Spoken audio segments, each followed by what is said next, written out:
it's just the ghost in the machine, I guess, but it's also a beautiful example of what we're going to deal with today, is the downfalls of capitalism and competition in the field of technology, where nothing talks to anything, where you get old technology that cannot be used with new technology, and Apple Macs don't talk to PCs, and it's just one big mess because everyone is competing with everybody else. And this is a perfect example of it. So now that I've started the process of calming myself down, I'd like to just take you back to a few things that were not in the presentation yesterday, and because I've married two presentations for yesterday, and it wasn't quite the right parts. So I'll quickly take you back, and this is also just confirmation of what we spoke about yesterday. Some of the stone circles, the power generating devices were used for geoengineering and the creation of an atmosphere. And the channeling that I did with James last night confirmed this.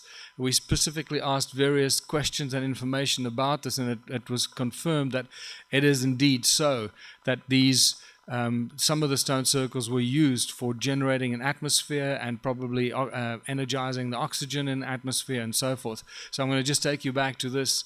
My friend Christian Lange in Germany, the scientist that is energizing water with harmonics and sacred geometry and the phi factor, developed a whole science called AquaPhi, which has taken the world by storm, and a free energy device, perpetual motion device that works with the resonance of the sound of the wind, and it pretty much mimics the human lungs. And so this is more or less what his device looks like. And then I shared with you that the human lungs and the air that goes in there speeds up, and the sound of the air that actually is the device that or the system that the energized oxygen gets picked up by the blood, and it's the energy that gets stripped from the oxygen for the oxygen to be released.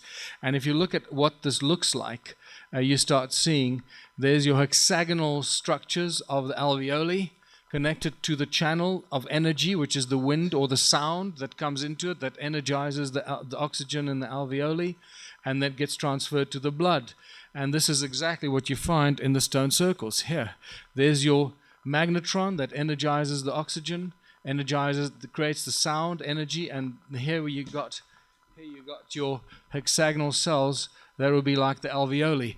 And this is just spectacular because this has been bugging me. I've walked these for 7 years now, looking at them, wondering what the hell is going on here. And it's not just about generating energy, it's about doing much, much more.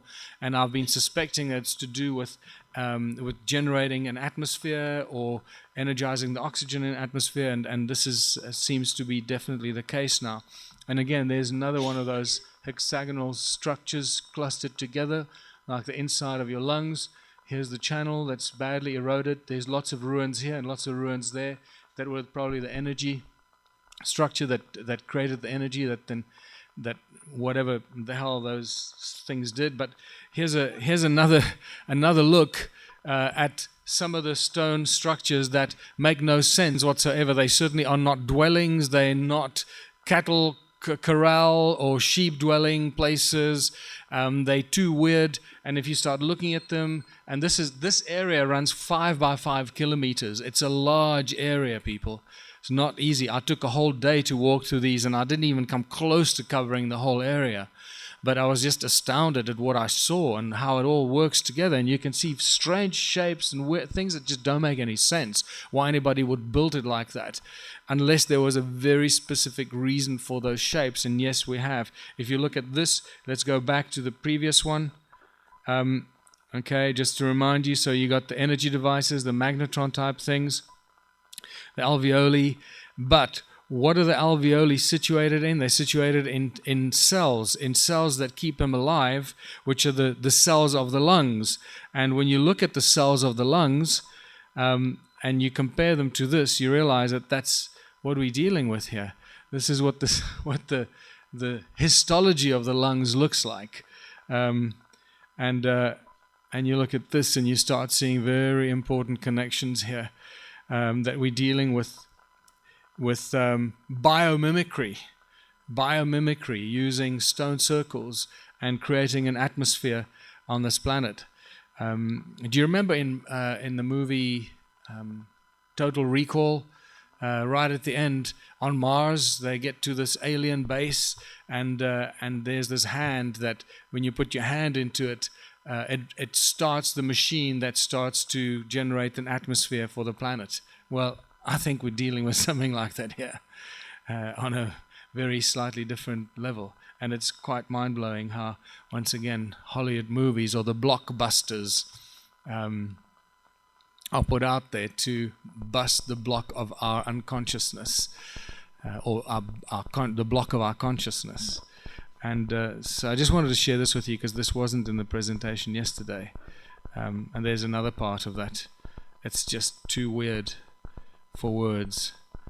I tell you that the official document that was written by Pretoria University in South Africa on this particular area of ruins is the one hick professor from University of Pretoria went there with a bunch of students, archaeological students, for a week. What normally happens, they set up camp and they get drunk for a week and they have a big party, and a few hours before they leave they quickly run out and they gather some information, and that information that is collected by the students, not by the professor, all the information that is collected by the students then goes into the official archaeological report. That's how these things get done, in case you weren't aware of it. And this is globally, not just in South Africa.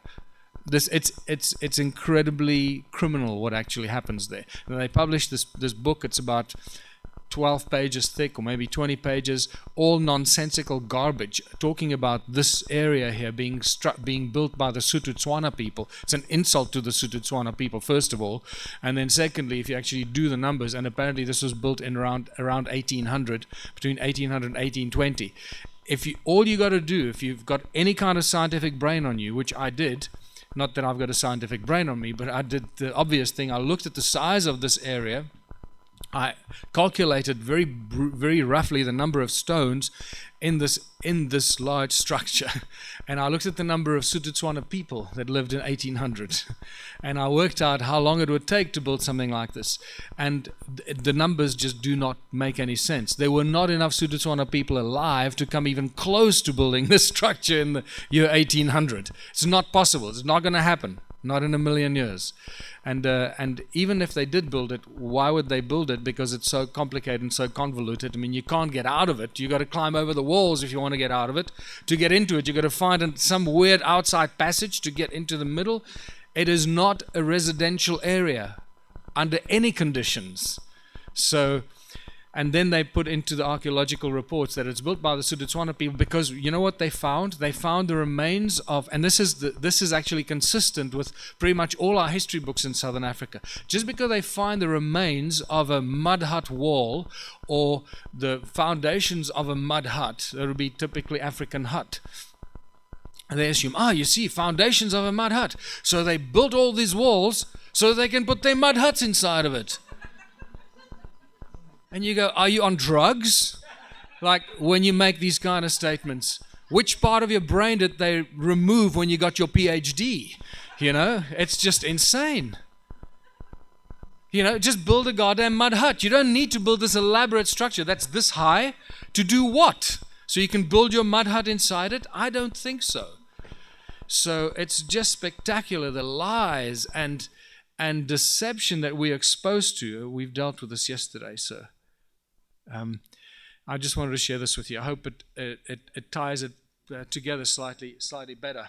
Now, this here, which is the topic of today, which is Ubuntu and Contributionism, a world without money. But I think what we're going to do is, we said we were going to do some Q&A this morning quickly from yesterday, and I've noticed that there are enough questions in here to last us about half an hour. So let's start with this one. Let's mix it up. There are 1, 2, 3, 4, 5, 6, 7, 8, 9, 10 questions in here. So I think we can go through all of them. Let's start with this one. What do you think about bricks? I think bricks are really important. Without those, it'd be very difficult to put a roof on top of the house. Is that what you meant? Even in ancient times, they used bricks. I guess you mean the new financial thing that's being created, the distraction from the Rothschild-driven banking system in the West. Well, let's just try and put it into context.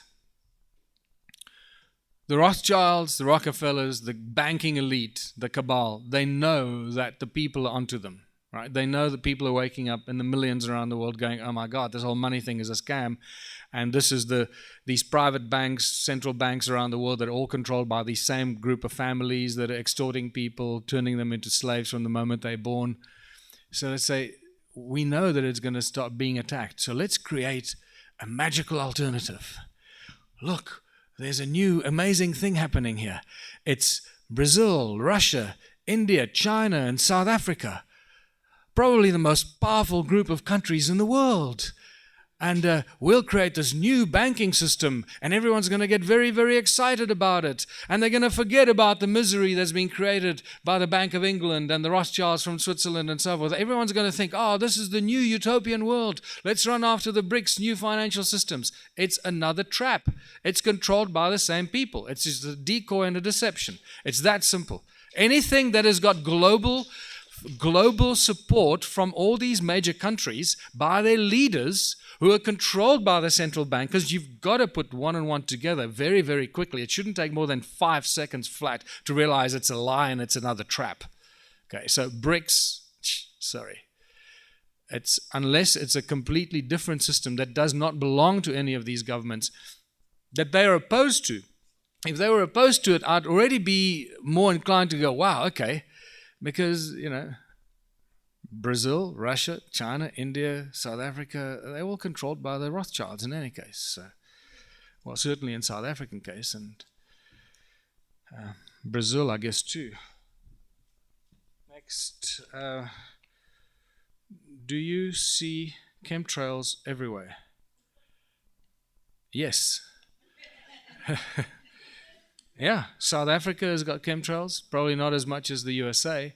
When I was in Europe, I was astounded. I posted pictures on my Facebook page in Amsterdam, the chemtrails above Amsterdam. Amsterdam was like, the whole city is under attack. It's insane. When I got to Paris, first thing when I woke up, and as we were driving towards Paris, it was just like chemtrail nightmare. The next morning, I woke up in the hotel in Paris. I walk outside. The first thing I see, clear skies, and the first chemtrail was already there at 8 o'clock in the morning. And by the time we came out of the radio station I was doing an interview in, the sky was filled with chemtrails above Paris, under attack. So Europe is just, and in Germany, Munich, everywhere I went in Europe, I traveled through 7 countries. It's just chemtrail heaven everywhere.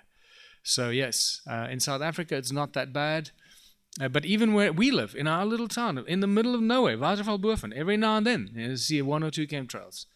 It's just insane. So we're under attack. Third World War, Fourth World War, call it whatever you want. It's begun. People of the world, just too ignorant to realize that we're under attack. We don't know that we're in a silent war.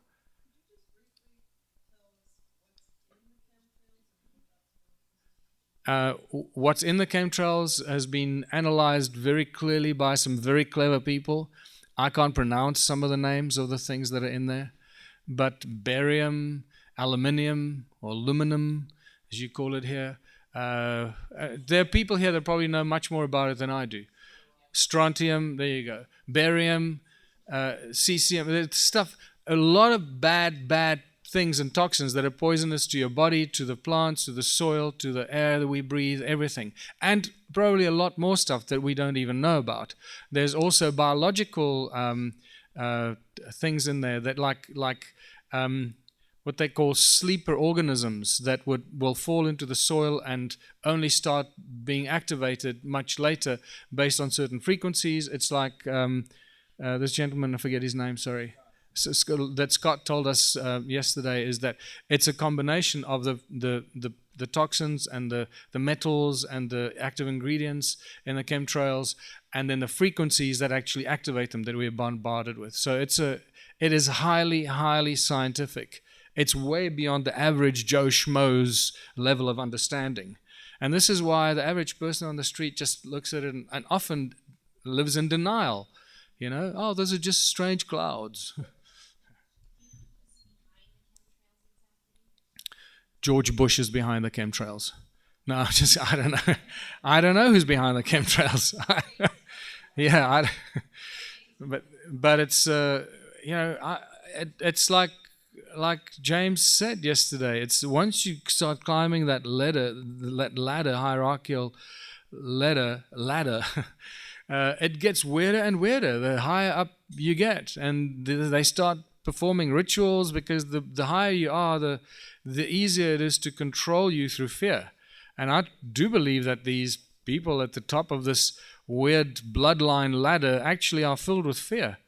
And that's why they do these weird things and perform blood-curdling rituals and things, because they believe it's going to save them from some horrible doom and gloom that they've been told will befall them if they don't do this. And they promised heaven, and it's just disgusting, ridiculous, as unconscious as you can possibly get, and as disconnected from the source as you can possibly get. It is the antithesis of everything we should be doing. So who's behind it? There's probably many people out there that know a lot more about who's behind it. I've stopped worrying about it, quite frankly. What I've started doing is really, I think many of you are doing it already, is recognizing that we have the power inside us. We are divine beings. And as long as you're connected to Source, none of this really matters. We can start creating with our own minds, as you know. Everything is manifested with thought and with sound and frequency and being connected to Source. Everything comes from the same source. That means that if we are divine representations, infinite fractals of the divine source, we can do all that. We can manifest whatever we want. We just need to realize and start reminding ourselves that we have that capacity. And, you know, sometimes you can tell yourself that, but you don't really believe it, and then it doesn't work. So there are ways that people have been practicing to create little protective shields around themselves, and not just little, but big protective shields around themselves, and they have worked very, very successfully based on the reports that I've been getting from people. So just do that for yourself. Just imagine your bubble of protective energy and light that is directly connected to Source, that nothing other than that is beneficial to you is allowed to penetrate. And you command that sphere of protection. You're in charge of that sphere of protection. No one else can penetrate that. And Jesus said, God is within you, and you too can do what I do. Oh, whatever the words were that he used. Michael, do you think that the people that are at the top of the pyramid that own all of the media, and therefore everyone's thoughts, because they shove it at you from the time you wake up until you go to bed, are creating the fear so that we can't create the energy that we want, and they just run it 24/7? Yeah. Manu, that's a very important thing you said there, and thank you for bringing that up, because I've been doing this for so long now, and that's actually one of the key things. Fear is the thing that is keeping us subdued. Fear is one of the probably primary tools to keep humanity suppressed, oppressed in fear. And you know, there's that really cliche expression, there's nothing to fear than fear itself. Well, it's really true. But you really need to understand it, to internalize it, to say, wow, what have I got to lose? So they're going to kill me? I'm going to knock yourselves out, you know. Bring me the gun, I'll pull the trigger. But I'll be back. And I might not be as nice as I am this time around. Yeah. And so there is nothing to fear than fear itself. And it's that fear thing. And boy, you see it in the eyes of the people around you. When you start talking about this high consciousness stuff to the average person in your office or wherever, on the bus or wherever, you know, they just shut down. They don't shut down because they don't want to know. They shut down because they're fearful. They don't want to talk about it because they might not go to heaven. You know, I jokingly say when and we started getting emails from reborn Christians because, you know, I said at one of the presentations that's online, I said, well, you know, I know exactly where I'm going to be when I die. I'm going to be at the right hand of Jesus. And and these reborn Christians email me, "Wow, are you a Christian?" And I said, "Well, I don't know, maybe I am, but you tell me." I certainly resonate with the Christ-conscious message. Does that make me a Christian? Yeah, but did you devote your life? Have you given your life to Christ? I don't know. Is that important? Do I have to give my life to anyone or anything to be a... And this is where this whole thing gets so bloody messed up. What size underpants do you wear?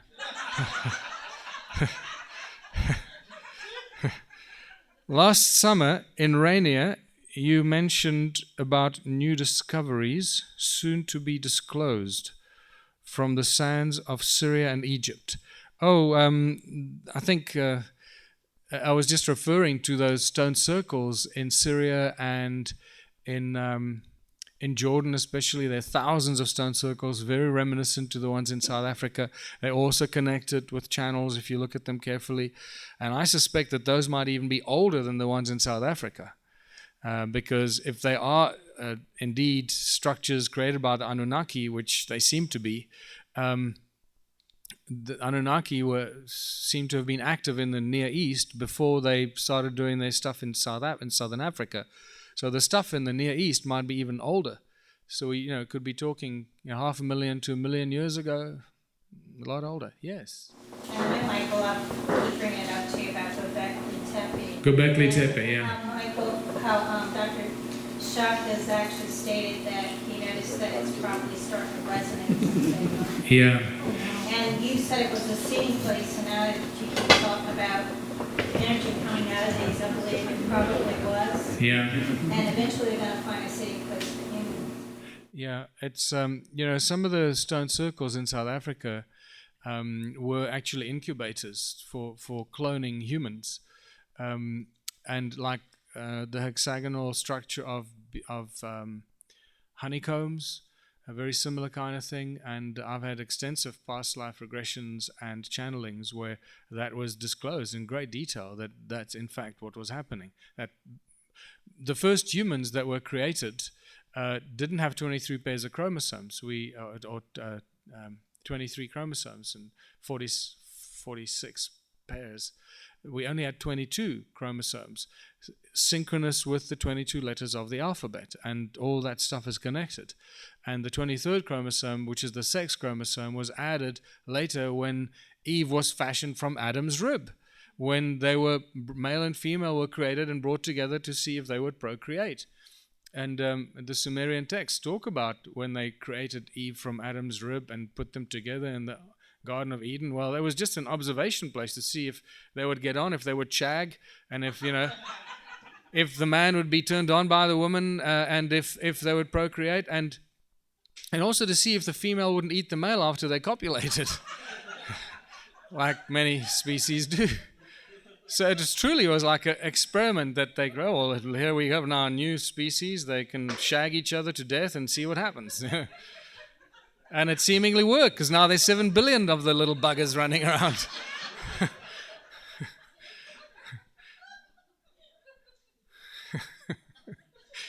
So, and the guy that will confirm what I'm telling you is William Brown. And I'll never forget my very first discussion when I first met William about 5 years ago on Skype.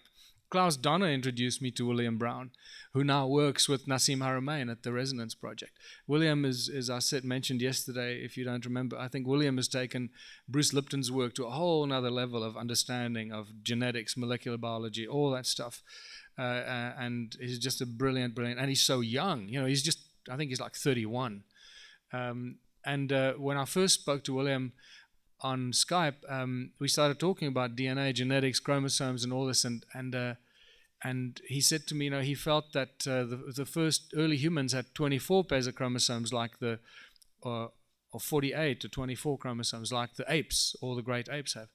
And I said, I also thought about that, and I feel that it was actually the other way around, that we had 22, and then we were upgraded to have 23 at the point of the sexual copulation thing. And it took William exactly 5 seconds. I'm not kidding. It was like 5 seconds to process that. And he said, You're right. And he started to explain to me in great detail why that was the case, based on the genetic, the chromosomes and all that. It was just like a complete reconfiguration of his brain, and he launched into the explanation why that is the case. And it's amazing how a little conversation like that can just realign your thinking. So that's it. The circles in the Near East are mysterious. They've been studied since the 20s already. It's nothing new again, and very little information of that has been shared because of a complete and utter lack of understanding of what they are. They keep thinking that they are dwellings, right? And it's like a fundamental problem. So like, why would they build these structures so strange? Or where would they live? Where would the kitchen be? Where did they crap? No, they're not dwellings. They're not for cows. They're not for sheep. Drop that kind of thinking, because we can constantly applying our current lifestyles and way of thinking to ancient civilizations, and that's always been the problem in modern times. Wow, this is so crumpled up. It's like a lucky packet. This is not a question. This is a story. This is our modern day stadia, athletic arenas, analogous to ancient areas, the Colosseum, with respect to acoustic initiation of supercomputer. In other words, do we have those large supercomputers operating today as we did in the ancient past? Absolutely. That's what our cities are. Our cities are just giant energy generating grids. Just think about the noise that humans make in the cities. Think about how noisy a city is. It never stops creating a noise. The roads, the highways. Have you been on a highway? Have you heard how loud a highway is? It's insane. You can only stand it for a little while. Eventually you just want to run away from it. And that's why you don't drive with your windows open on the highway, because it's too bloody noisy. And the same with the offices, the people in the streets. Go out on the street, on a busy city street. It's loud, noise everywhere. That's it. We never stop creating noise, sound of human sound. And most of that sound that we're creating in the office blocks, the office blocks are filled with people doing what? Busyness. They're being busy. Answering phones are ringing, they're shouting at each other. Stressful energy, the energy of stress and fear and anxiety is completely and utterly pervasive in all these high-rise buildings. And if they're not in office blocks, they're inside their apartments, separated from each other, wondering how they're going to pay the bill at the end of the month. So yes, the cities are most certainly energy-generating devices. And this is why they crammed all the people together and created these high-rises, because if you know how to siphon the energy out of these tall buildings, they're like obelisks. You can siphon the energy out of them. So I guess it's still going on. There's very little doubt in my mind that that's the case. And sports stadia, think about this. How many sports stadia are there around the world? Millions, right? Yeah. Now think about it. Every weekend, on an ongoing basis, night and day, because it's nighttime, daytime, different parts of the world. These stadia are filled with people. It never stops. It goes on and on and on, making a noise, being there, shouting, supporting their team, swearing at the referee, fighting each other. It's just this insane tension and energy that we get from human beings. It's obvious that is a source of never-ending, ongoing sound of human energy that's filled with emotion, filled with human energy that these archons, whoever these bloody people are or beings are, that are so desperate to drain us of our energy or use us for our energy, they've become masters at this, to siphon this human energy. And the more it's filled with fear, it seems to be more and more beneficial to these beings. So there's nothing to fear than fear itself. What dimensions are the ETs in? And do you know why after they power up, does the power up have a glow? Is it sound, possibly? Yeah, they're in this dimension. They're less dense physical ones. There's fourth dimensional, fifth, sixth, and seventh dimensional ones. And lately we're contacting some ninth dimensional ones that are coming in. But the ships, from my understanding, is their ships, when they power up the ships, even a metal ship, when they power up that ship, it becomes a light or an energy. And they travel in that mode because that way they can go beyond the speed of light and do other things. So they actually travel as a light principle. And when they come over the ranch, it's like dazzle duty. They go like this. They're saying hi, basically. And as far as the propulsion, I'm not even sure how it's beyond my scientific understanding on some of the propulsion systems they use. They're so extremely advanced. Okay, should we move on?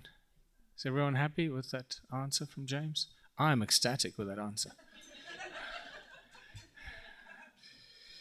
Do you consider, or can we consider using our combined vibrational frequency,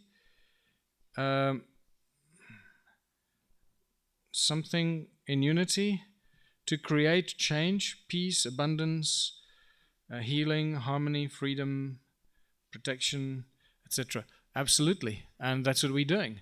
Remember that even this little group of us here, what you've got to recognize, just like there are millions of sports fields out there filled with people making a bloody noise non-stop, there are thousands and thousands of gatherings like this around the world, except we don't know. We know we can find out about the sports activities because that'll be on the news, but you're not going to find out about gatherings like this. It's going to be a lot more difficult to find out about them. You will, but not with such ease. So remember that we're part of a massive global rise in consciousness. We're just not necessarily always aware of it, and we sometimes feel quite alone and isolated.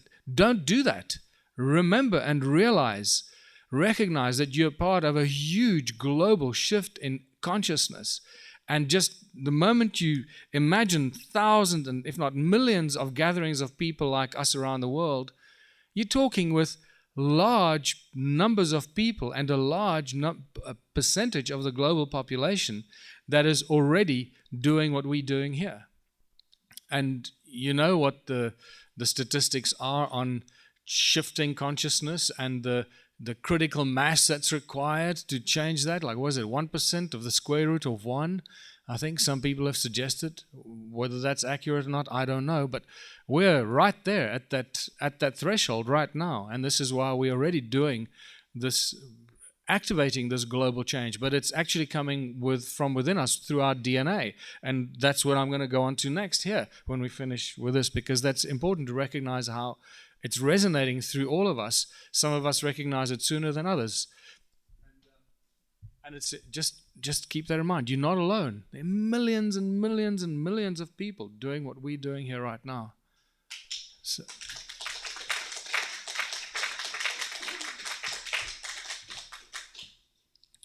oh, sorry, did somebody put the hand up? Yeah. The square root of the population. Okay, is that okay? So we're not quite there yet. Yeah, cool. So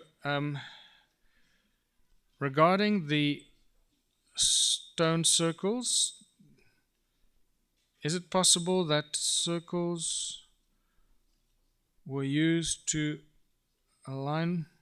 for alignment, covering what? Wow. Balancing, alignment, balancing, frequencies, something, frequencies, question mark, people. Wow, I don't understand this question. With what? I'm not sure I understand that question. At the stage, put it in file 13. And Tesla 369, does it go to 12? Said if you understand the importance of 369, you'll understand the whole universe, or the secrets of the universe. how do you think the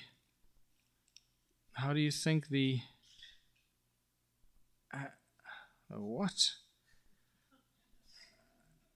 To what? Eve energy apply to Eve energy? Eve energy? Question mark. PSI. Also consider the 12. I suspect that I'm not capable of answering that question. Do you think of Judy Wood? What do you think of Judy Wood?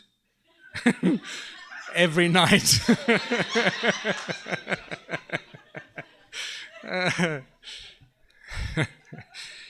She's always in my mind. There's a song in there. Hey Jude. Hutchinson effect and the Hutchinson effect.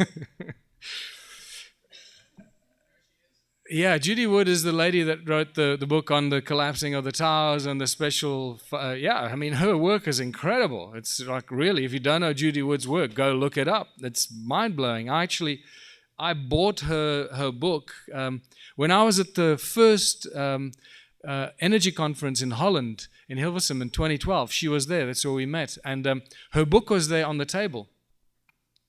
And it was like $48. And I said, well, I don't have $48 with me right now. And I thought I'd get it at the end of the day when I got some money from selling some of my books. And when I got back to buy her book, they were all sold. So we finally got a copy of it now somewhere in Australia or here in USA. I forget. We've crossed too many borders. But it's a phenomenal book. Get it if you don't have it. It's I forget what the title. Does anybody remember the title? What Happened to the Towers?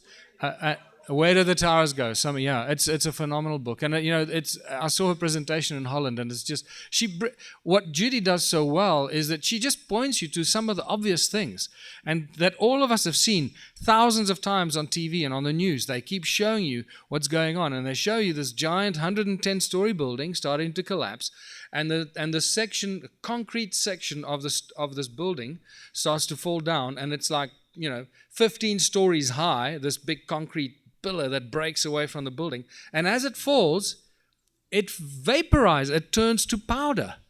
And so all of us have seen this, but our brains don't compute what we see. And clearly, when a big piece of concrete falls down, it'll fall and it'll remain a piece of concrete until it crashes down on the ground. That's not what happened in the Twin Towers. It starts to fall down and suddenly turns to dust until halfway down it's gone. There's nothing left of that piece of 15-story tall concrete block. And it's simple things like that she points out. She says, well, what's going on here? These are energy weapons, energy beam weapons that cause the destruction, combined with obviously planted explosives inside the building to collapse it nice and neatly. And just vaporize all of it, because 110 stories of concrete, metal, and other stuff, toilets, basins, desks, all collapsed beautifully into a pile of rubble, like 3 stories high. What? Where did it go? And then within 24 hours, the trucks start to arrive to remove everything. So they didn't discover any interesting things that might have been hidden, energetic imprints or whatever. It's spectacular what happened there. And it's not about, the 9/11 thing carries a lot of emotional baggage with it because people died. So, when you start bringing up 9/11 was an inside job, people immediately start attacking you for being non-patriotic. It's not about being unpatriotic. It's about saying, well, who is responsible for killing the people that died? And that's what this is all about. But let's not get distracted with that. And we know about false flag events. All of history revolves around false flag events, except in ancient times people didn't know what a false flag event was because there was no mass communication. You couldn't pick up a cell phone or go on the internet. Even 100 years ago it was very, very difficult. When Franz Ferdinand was assassinated in Sarajevo, that was a false flag event. Pearl Harbor was a false. So we know these false flag events. Today I think the consciousness has risen, the technology is there for people en masse globally to realize, oh my God, this is a false flag event. This is another BS situation that we need to see right through and realize that we're the ones that are being conned here. So, but that brings us into today's discussion, really.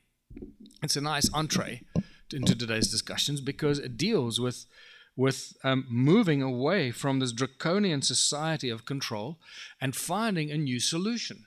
Because, like I've been saying now for the last few weeks, it's becoming more and more difficult for me to talk about the ancient civilizations. And as excited as I get about the technology and all that, it's becoming more and more difficult because it's like just more fear-mongering or Indiana Jones, excitable kind of stuff. And then what? Now we know all this stuff. What do we do with all this information? We've connected the dots from the past to the present. Now, what do we do with this information? Because if we can't learn something from this, then it's all a bloody waste of time. And we've got to learn from the ancients and start putting it into practice today. Otherwise, might as well go home and put a gun to your head, because it's, for most people on this planet, it's a bloody miserable life. Many times I wake up and I go, I don't want to do this anymore. And I'm sure many of you have the same feeling. I'm not going to be ashamed to say that. I get bloody suicidal because I get depressed about what's going on. I get depressed about the misery in people's lives, how billions of people live in misery. It hurts me. I feel physical pain for the rest of humanity. And I don't want to be part of it anymore. And I go through these phases, and then I yank myself out of it, nibble on a chili, get the capsicum to kick in, and I feel a lot better. So we realize that we're enslaved on our own planet, and we've got to do something about it. We live on a prison planet. And once again, now we start to realize how places like Hollywood were put in place to deal with this stuff. And this is a phenomenal twist of reality that faces us, right? Anyone got some nice music? Here's my friend Klaus Donner's t-shirt. Unsolved Mysteries. Hello, Klaus. I'll be seeing Klaus next week in Bosnia.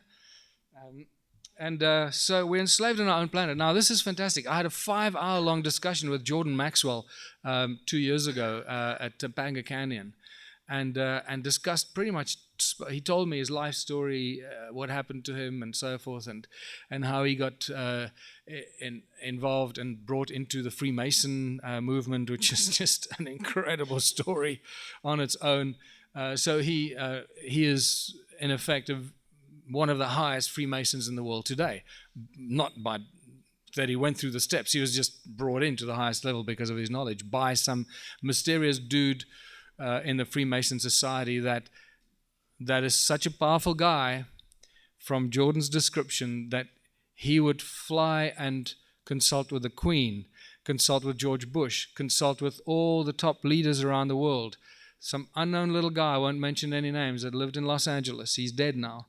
But he brought Jordan Maxwell into the Freemason movement and signed his whatever, what do you call it, his initiation papers, saying, nobody touches Jordan, he is my guy. That's apparently what happened. It's a very interesting story. And so Jordan and I spoke about Hollywood and the impact and the influence of Hollywood on modern society and what its function actually is.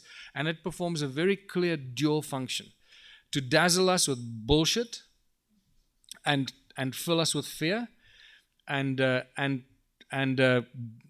numb our brains, but at the same time give us subliminal and subconscious information of the highest level. Now, why is this? And this is why it's called Hollywood, right? If you haven't figured this out yet, what is Hollywood? Hollywood does what? It makes movies. Movies are what? Light and sound projected onto a silver screen. So it's an illusion. It's an illusion brought to life. It's simulated reality. And it's done with light and sound. So we are gods creating a reality, a distorted reality that many of us believe to be true. We capture reality and then we project it as reality. It's not. It's a distorted reality. It's an image of reality, if you can call this reality. That becomes another discussion in itself, right? So how deep does that rabbit hole go? But let's stick with that. So here's Hollywood. And what does Hollywood do? So it uses light and sound to project onto a silver screen to produce a distorted reality or simulated reality. The people in the movies are called stars. All right? The major Hollywood success movies are known as blockbusters. Think about it. How did they come up with that word, a blockbuster? And it becomes very evident what it is that they're doing. And then the name Hollywood itself is because they're casting spells. They're casting spells on a silver screen and pretending that something is real. It's casting a spell onto a silver screen. And wizards used the wood of a holly tree for the wand with which they used to cast their spells and utter words and to cast their spells. I forgot the word. So start pulling this together. You realize the wizard's wand made of a holly tree. So you start Hollywood, creating false illusions as reality, creating magic on a screen, and you start seeing what's going on here. So woven into that is some very fundamental information. Now, what I can tell you from my friend Willem de Swart, who's gone rogue on us, I think they got to him with some frequencies in the last 6 months. He has decoded some of the major Hollywood movies to such degree that it boggles the mind. And Jordan actually confirmed what I learned from Willem de Swart. You will not believe until you see the precision with which these movies are encoded, down to the minute, to the second, to the word, to the phrase, on TV shows and the blockbuster movies. Why? Because they're busting the block of our consciousness or our unconsciousness. And this is why they're filled with these deep subliminal messages. Why? Because that's a tool to raise humanity out of its unconscious state. It is a tool to undo the damage that was done that cast us into the species with amnesia and was the cause of the breaching the prime directive. So they're correcting the breach of the prime directive by giving us subliminal information, because they can't just come out and say, oh, you're a bunch of slaves, this whole planet is a slave camp. Can you imagine if they actually came out and told the world the truth? Just think about it for a second. It's not going to happen. They can't do that. Even if all the presidents of the world got together and said, okay, we're going to go and tell the people the truth, and they all stood on a stage and they started telling us this information, what do you think would the people of the world do? How do you think the people of the world respond to this? The entire planet is a slave camp. We're surrounded by an energetic grid in the sky. We'd all think our presidents have lost their minds. Or most of the people. First of all, they think the presidents have been hijacked, have been mind-controlled, right? And yet they'll be telling us the truth. So, slowly but surely, they use Hollywood and television to give us the subliminal messages. Why? Because that raises our consciousness subliminally without us freaking out. So when we come into contact with the truth, it already resonates with us because we have it in our subconscious. And also, from a higher energetic perspective, sharing information, sharing the truth doesn't matter, is flat from a high conscious perspective. If you're looking down on the earth, whether you're sharing the information consciously or subconsciously, it doesn't matter. You're still sharing information. It's resonance information. People are getting it in. Whether they're getting it consciously or subconsciously, it doesn't matter. You're giving them the information. So it's also an excuse to say, we're telling them what's going on, but they don't want to listen. So it's one of these two. I'm not sure which one of it is. And Jordan made it very clear to me that's exactly how it works. And they choose the movies that are going to be the blockbusters. Look at all the movies that are coming out now. It's all to do with aliens, with protectors of the universe, with Superman, with the Blue Planet, Pandora, with all these movies. These are all the blockbusters, right? For God's sake, people. Hunger Games. Look at the Hunger Games. It is spectacular what they're telling us in these movies. But by far, one of the most important movies. I just want to remind you of what we spoke about yesterday. I mean, look at this. This is spectacular. And they say, oh, these are dwelling places. Really? No, those are resonating little chambers that are creating huge amounts of energy. And there you can see them again. It is so obvious what we're looking at that it truly boggles the mind. So just to remind you of that, this is Persepolis, Persepolis in Persia, in Iran.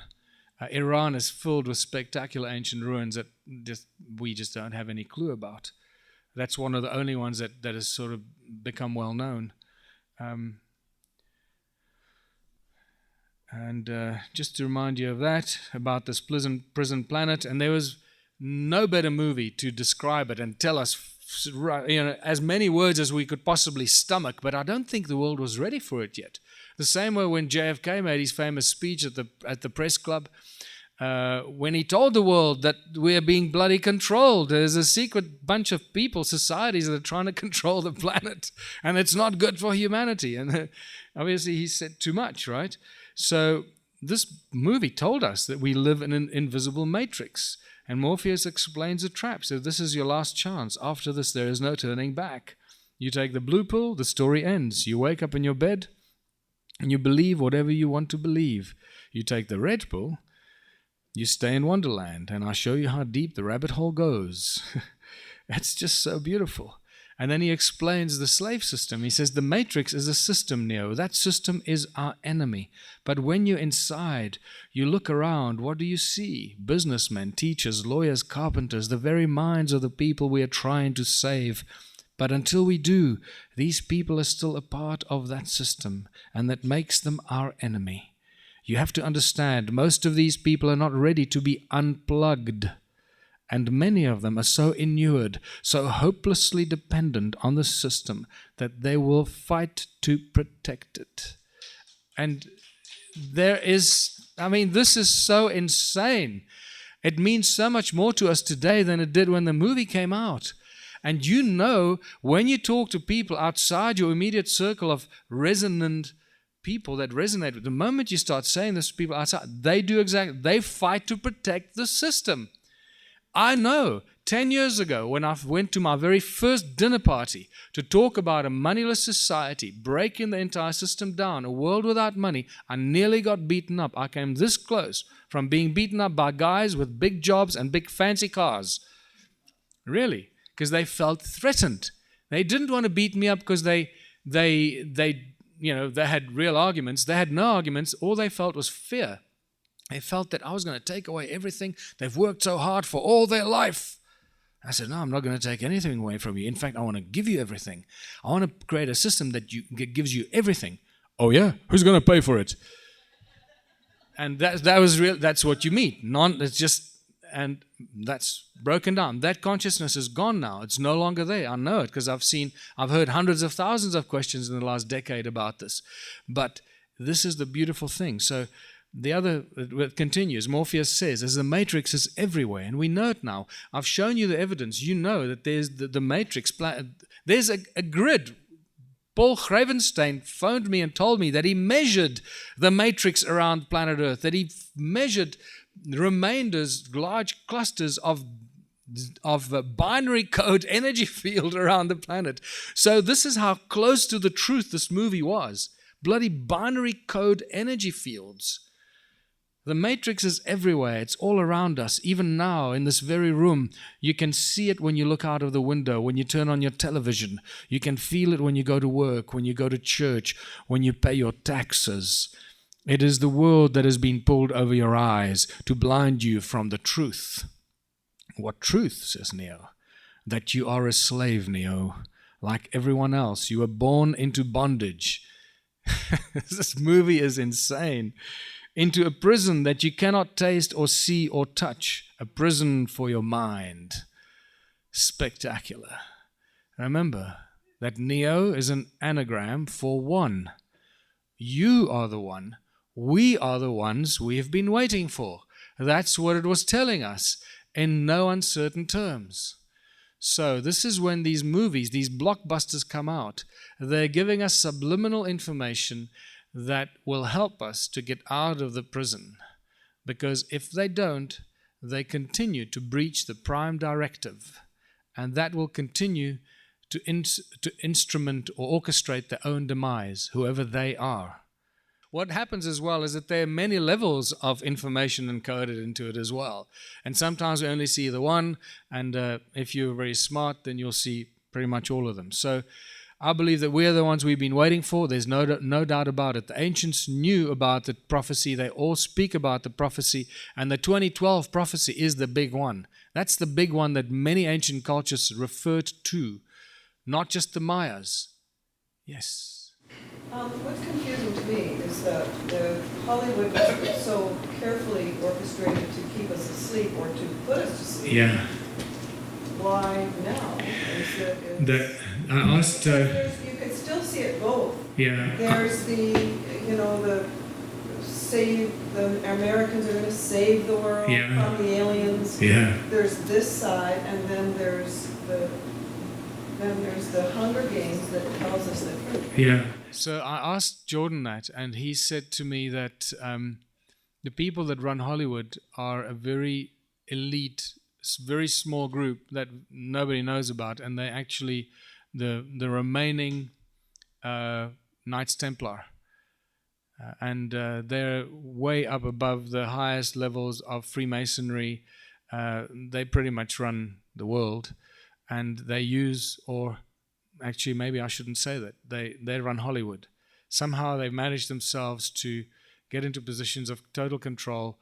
The guys below them have no idea what's going on. They get certain writers and producers, and they boost their ego up, and they say, right, you're going to direct the next Hollywood blockbuster and this, and the writer, you're going to write the story for us. And they guide them, say, I want you to write a story about this and that, and they go and they do a spectacular job, and they give them information, they give them research materials with which they then write these scripts, and they do a bloody good job, as we all know. And then when that's all done, that script gets taken away, and it goes into a correction phase. The producer and the writer, once they hand it in, they lose control. The producers they have control, but the writers lose control. So once the script goes in, it goes into correction. Even if the writer looks at the script and they see a few words changed, one statement added here, one statement added there, this sentence moved from there to there, they structure it so perfectly. And the writer goes, oh, somebody has messed with the script, but it looks good. They're not offended. And that's how it works. Very subtle, and it gets back, lands on the director's desk. The director goes and works with it, and that's what happens. And when it goes to the edit processing, same thing happens in the edits. There's some people that are involved in the editing and the final editing that make sure that certain things happen at a very specific time. And this we know from Willem de Swart's work. It is, I can tell you, it is down to the second where they say words. Or in Planet of the Apes, some of the words and the phrases were spectacular. Like, it sends shivers down your spine when you see how accurate those things are. The statements, there's tarot card information involved in it. I mean, I don't want to get sidetracked on this. This is a whole weekend presentation on just the Hollywood movies and the encoding on the movies. You can spend a whole bloody week on this. It's because it's fascinating stuff. And it's also close to our hearts because we've seen these movies, we resonate with the movies, so it's easy to talk about and people love it, So let's not get stuck on that. So what have we learned from all this? What's important to recognize that the 2012 event was a serious, important historical event, not just a galactic or a cosmic event, but it was a physical event. And the reason it was a physical event, and our ancestors all knew about it, because when our solar system crossed the galactic plane or the galactic equator, it did a lot of things. The frequencies encoded in that galactic equator had a profound effect on every single one of us, and everything on our planet, everything in our solar system. And one of the things it did is those frequencies, as we know, are we don't even understand what frequencies are encoded in the galactic plane. We think we do. But what it did is it reactivated our DNA. Now, yesterday I mentioned to you that the information of the universe and everything in existence is encoded in our DNA. And in last night's channeling, I asked that question again, and it was reconfirmed that yes, it is. The so-called ME tablets, the information in there was put into our DNA, so it was there. It's for safekeeping. Now they can't destroy it. And this is very important, because now this shows us that the ancient cultures knew about this. They knew when we cross the galactic plane, it's going to kickstart a whole reactivation of our DNA. And this is why they called it the New Age. And here we are. We are the people of the New Age. We are waking up much quicker than the previous generations before us and the thousands of years and millennia before us. We're thinking higher thoughts, and the more higher thoughts you think, the more the feedback mechanism kicks in and activates more of your DNA. So we become the instruments of our own awakening ourselves, not just the frequencies around us, but our own thoughts. So the more you think about waking up, the faster you're going to wake up. So do it. Just say, I'm going to wake up, I'm going to wake up, I'm going to wake up. No more, I'm not asleep anymore. I don't know what you're going to do, but I think toning, a lot of toning while you imagine and visualize your DNA activating. There are lots of people out that give you some amazing exercises to do to imagine your DNA lighting up and being activated. You can do all this with your thoughts in your mind, and if you add sound to it, boy, now you got sound and thoughts added together. Whew, excellent. So here we are on this planet, prison planet. Many of us believe that we are free, and yet, welcome to the surprise, right? The moment we are born into bondage, as Morpheus says. We cannot move around freely. We cannot live where we choose to. We need passports and work permits to get around, and work permits to work. So before you can work, you first need a work permit, right? And without which you can't earn money. But if you don't have money, then you can't survive in this prison. So we have to work to survive. We have to follow rules and laws that we did not agree to. How many of you agreed to the laws and rules that you have to abide by? How many did you agree to that at birth? Not a single one of us. And yet, we have to. We have to abide by these rules. What? What the hell's going on here? Clearly that's not freedom. It's got nothing to do with freedom. This is one thing only, and that's called slavery. Now, just to remind you about slavery, I put some of these pictures in here just to remind you how disgusting, inhumane, low consciousness this thing called slavery is. Because just until recently, and even today, people are still exposed to slavery and caught up in a slavery system. But the physical removal of people from their land and turning them into physical property is possibly one of the lowest forms of consciousness that we've been exposed to. And this has been going on. The last 500 years has been spectacular. You know, how do these pictures make us feel? They bring to surface emotions that many of us can't even deal with. I struggle to look at these pictures, I must tell you. So clearly this is something so far removed from human consciousness and human nature that it must be from other source, from some other place. It is certainly not part of human nature to behave in this way. When you see this kind of stuff, it just makes you realize how brutal some of us can be against our own people.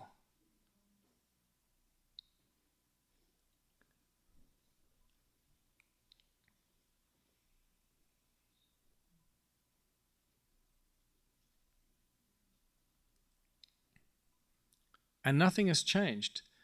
Today, the whips and chains have just been replaced by money. This is the most important thing we have to realize. The enslavement is as brutal as ever, but it's now a prison for our minds, our hearts, and our souls. That's what it is. And if we don't do something about this, it's just going to continue. And this is why I keep repeating that we are the ones we've been waiting for.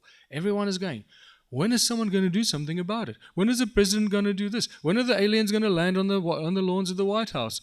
Oh my God, when are the Russians going to tell the Americans to get their act together? Everyone's waiting for someone to do something. It's not going to happen. We're going to have to do it. We're the ones we've been waiting for. Modern slavery is rife around the world. It's not gone away.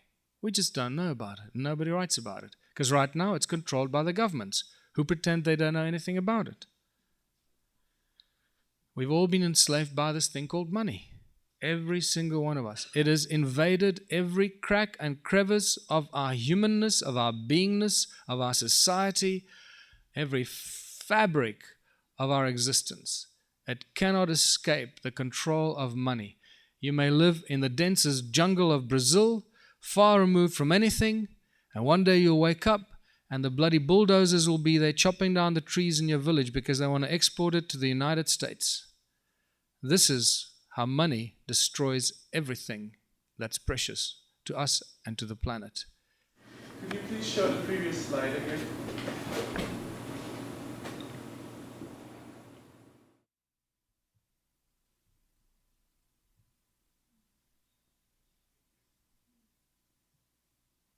That is not accurate. That's a fraction of the truth, by the way. You know that. So, I'd like to remind you of Wolfgang Goethe's statement. None are more enslaved than those who believe that are free. And this is why this dichotomy of freedom, you're free, in America, the land of the brave and the free, and this is it. It's so ingrained in, I just want to tell you that while I was growing up, and the rest of the world kept looking at America and going, oh, who are these people? Why do they keep telling the world that they home of the brave and the free? The American dream is alive and well. Does it mean that no one else has a dream unless you live in America? It's like, so it's America was built up to be like this bastion of freedom, and everybody in the world wants to come to America. But that was the lie that was sold to the American people, and this is why so many of the young men and soldiers are prepared to go and fight and die for this lie and this enslavement, the prison for their minds, and they think this is all really, really good, while the rest of the people are going, please stop, no, don't, and so this is how it's just insane. Brands, corporations, careers have become our prisons. This is it. It's got nothing to do with freedom. It's got everything. The more brands, the more prison cells there are. And we've seen this morning, again, this HP doesn't talk to this Bell. That Bell certainly doesn't talk to the Apple Macs, don't talk to anyone. And it's just so it goes. This technology is already 5 years old. It doesn't talk to that technology. That projector, oh, forget it, man. That's like, it doesn't even have the right plugs to plug into this one. This is all aspect of modern day slavery.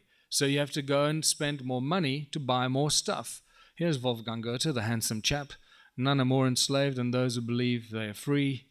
And boy, was he right. So the question is, how did it get so bad? And this is, once again, where we have to go back a little bit to what we spoke about yesterday, the ancient civilizations and the Sumerian texts, where we find the Sumerian texts that tell us in absolute perfect clarity about the time when kingdom was lowered to earth from heaven by the gods, and the first priest kings were appointed by the gods, and these priest kings were given weapons, of fierce weapons with which to smite people. They were given knowledge of sorcery and alchemy, and this is where you start seeing the rise of the secret societies from these very, very ancient priest kings and all their descendants and bloodlines that remain the bloodlines today. The royal bloodlines go back to these ancient times that these Sumerian kings' lists talk about, when kingdom was lowered to earth from heaven. Because I don't know if some of you have thought about this, the mystery of the origins of kingdoms. It doesn't make any sense, right? Why would kingdoms suddenly appear? Let's take our little village, this group of people here.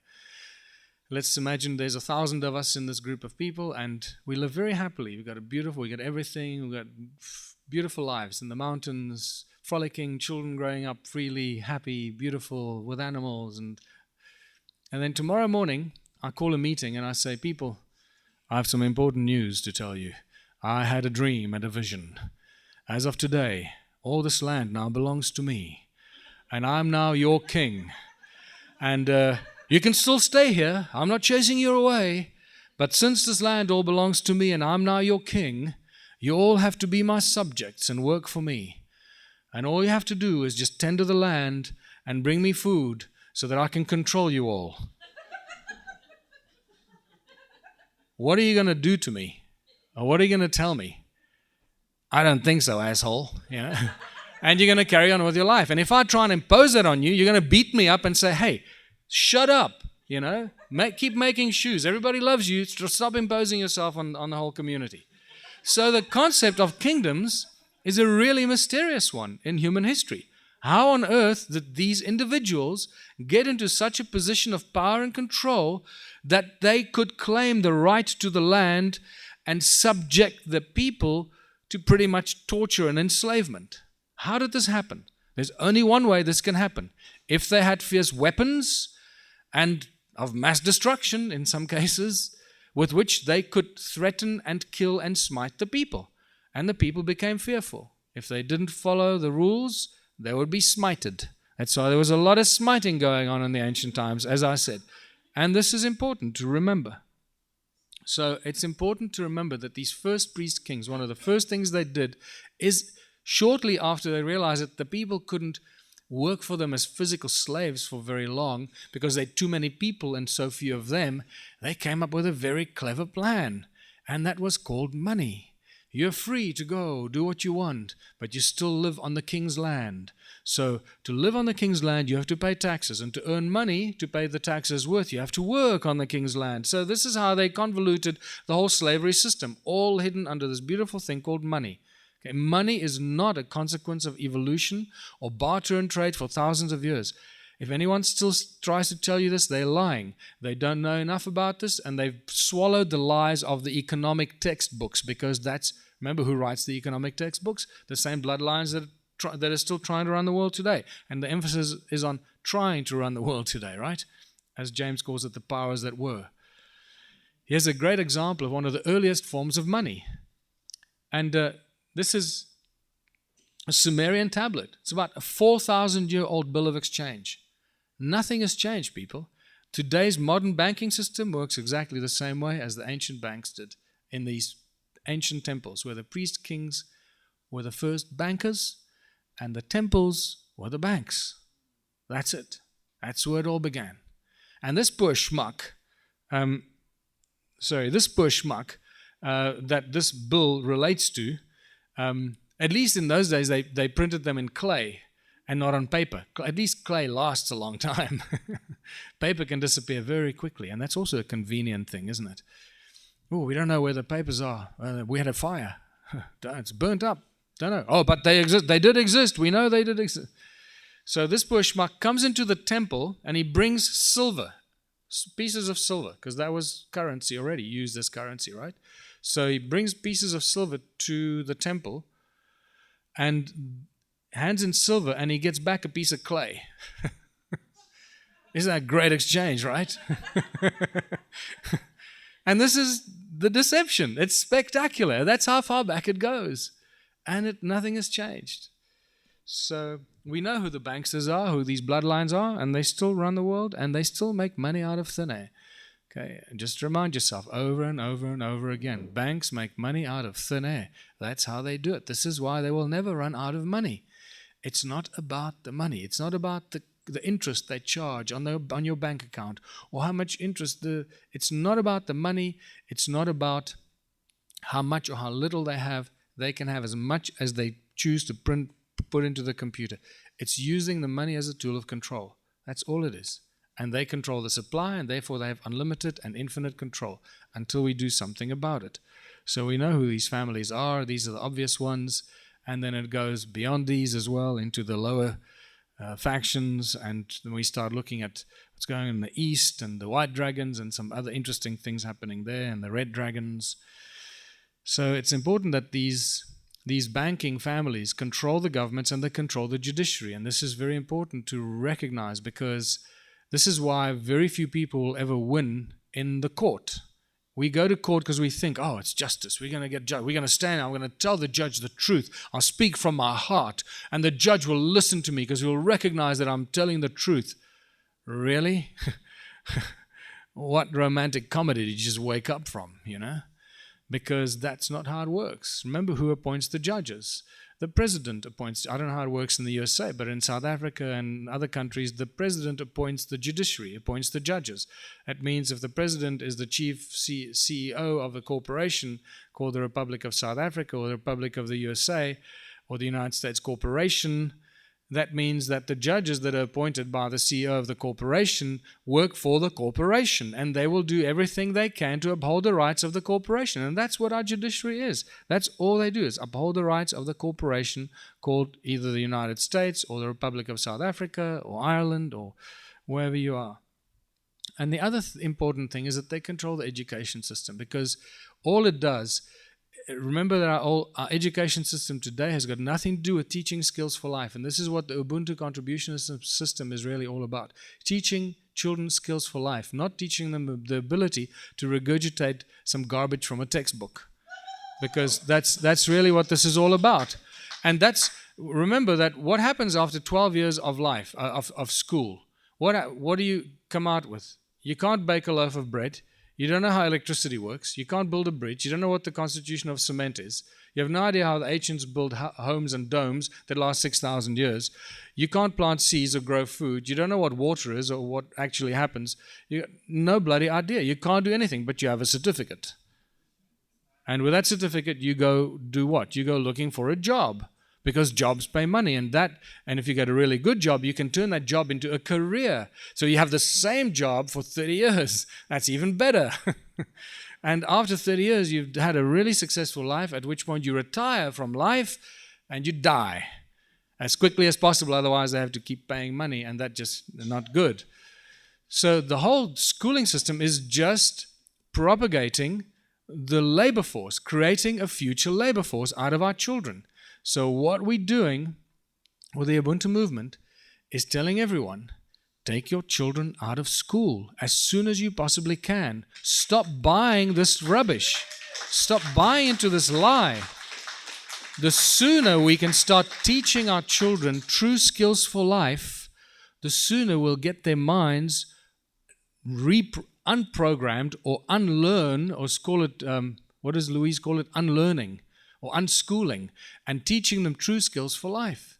One of the key things is, because if we still carry on sending our children to school and we think, okay, well, you know what, school isn't so bad. Let's just take on the government or try and create a new alternative or change the financial system, but we keep sending our children to the same schools, their minds are going to be so poisoned that they're going to start arguing with their parents about what is right and what is wrong. And they're going to become us 12 years from now.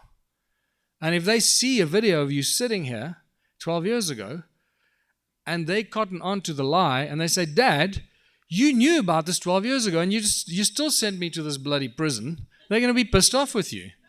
So don't do that. Take them out of school and use homeschooling as an alternative.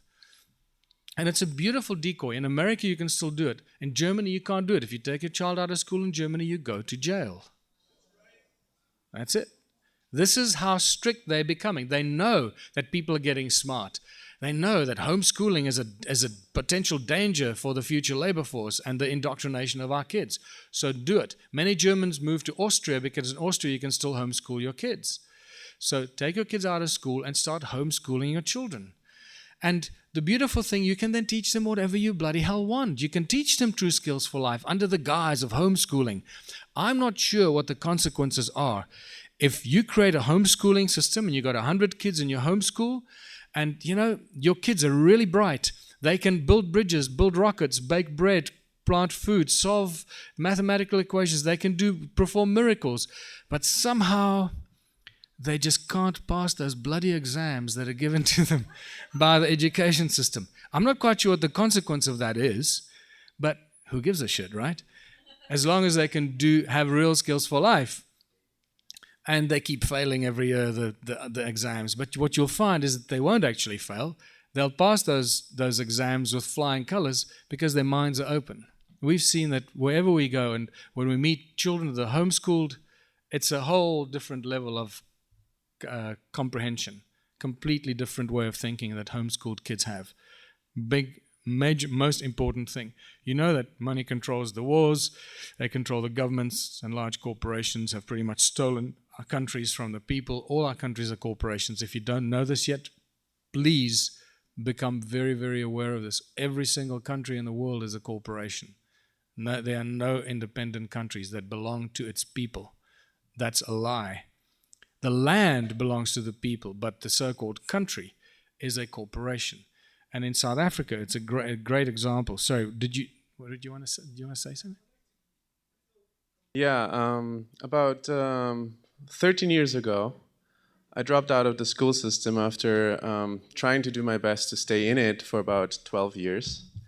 And I was going towards engineering, natural sciences, and technology. But I struggled in school because I kind of like skated right through it as long as I could. And then in the end, that didn't do the job anymore. So I had to relearn everything in order to make it.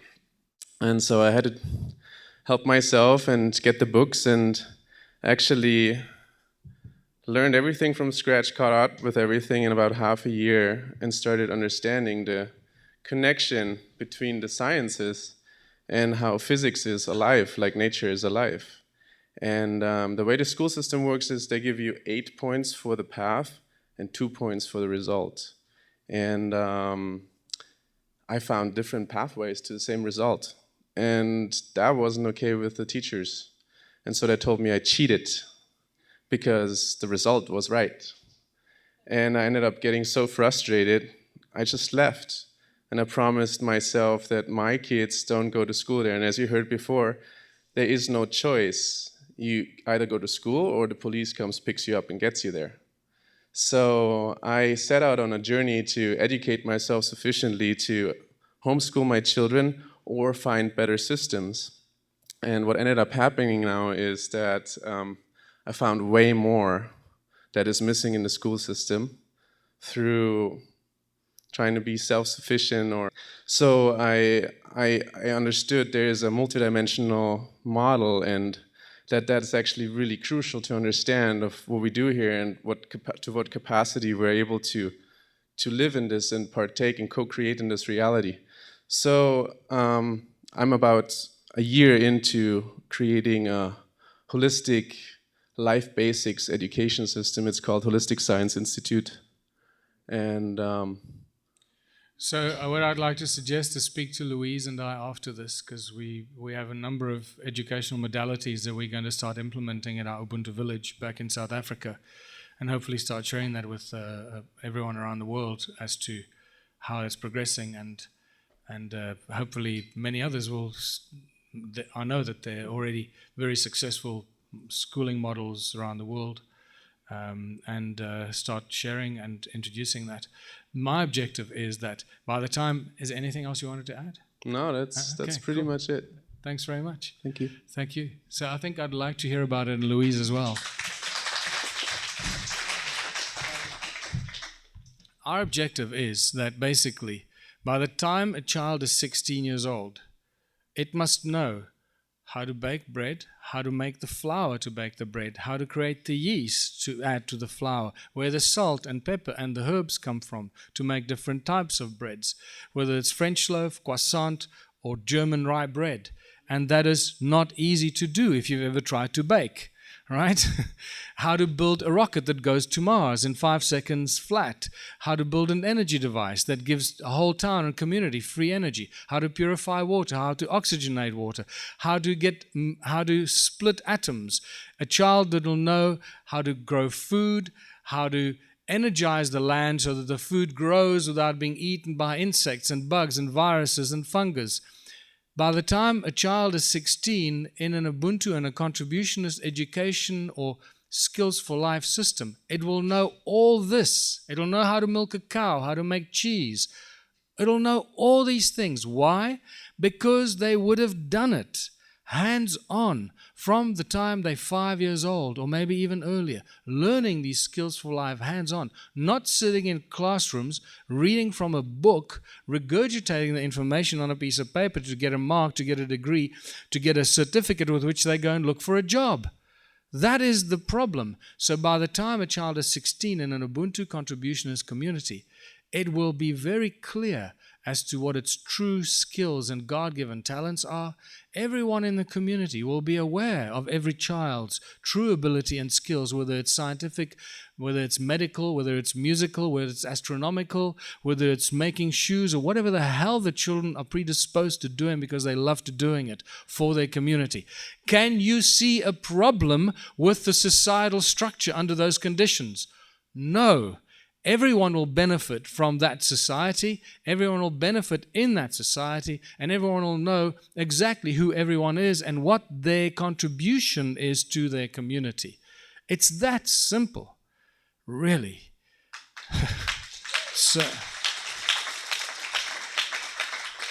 And this is why when you start going back on these things, as we spoke about yesterday, the simpler the answers, the simpler the model, the better it's going to work. Get rid of the classrooms, get rid of the tables and chairs and blackboards. Let the children learn the skills from master teachers. Every community has its own master teachers, master scientists, master bakers, master bridge builders, and those become the teachers of our children, where they learn these things hands-on and not from a textbook, from a teacher that's got a diploma from some university, and now they can come and teach our children because they... And God bless the teachers. Many of the teachers in the world actually want to teach. They want to share information, but they're caught in the system that does not allow them the freedom to teach. If they step outside of the textbooks, they get fired. And that's the problem. So this will open the gates to so many brilliant teachers out there that will finally be given the platform to teach true skills for life. May I add to that? That is exactly also what we're doing. It's a promotion network internationally, gearing for, it's a pilot starting locally, but it's going to be international for exactly that. Because apparently in history, we used to have that system before the Vatican caterpillared over Europe and Russia. We had a wisdom center, was around Tibet, India area, Mongolia. And each village, they used to have a house dedicated to the traveling teachers. And they would come through, share what they had to share, and then move on, and then the next one would come in. Thank you. You brought in a very important element that I'll talk about later, is what will these contributionism communities look like? What is the structure of it? How does it actually work and function? It is so simple and so beautiful and so organic and so natural that things like everything is provided for. And yes, did you want to say something? I want to tell you that a lot of my life has been spent trying to think what's right, what's wrong, where am I going? And this man is awesome because he has a lot of thoughts that I have. He's after the truth.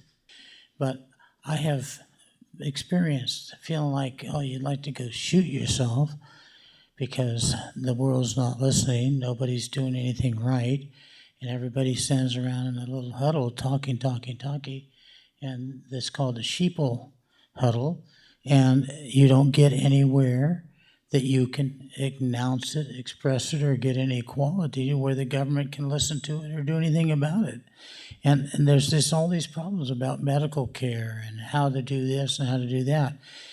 And what I want to tell you is that he's given you a lot of ideas, and he's telling you things that are absolutely right and absolutely true, and you need to listen and do something about it. Okay? Thanks, Ed. The man's smarter than he looks. Well, what I'd like to add is, let me just clarify the reason why the school thing is just... Very few of the children that are at university today, and this is really critical, will ever get out of the debt that they created through their student loan. Okay, never. This is what it's come to. So it's no longer about even the education or the information you get from the poisoned school system. Now, on top of it, they load the financial burden and the financial enslavement that enslaves all the youth as they enter the education system. This is the lifting of the bar of the slavery system, so that now so very few of the kids that come out of university will ever find a job. They're going to be looking for frickin' jobs for the rest of their lives while trying to pay back a student loan. So the entire thing is structured to control and to get completely out of control, and we need to take a different channel. And so there is no other way.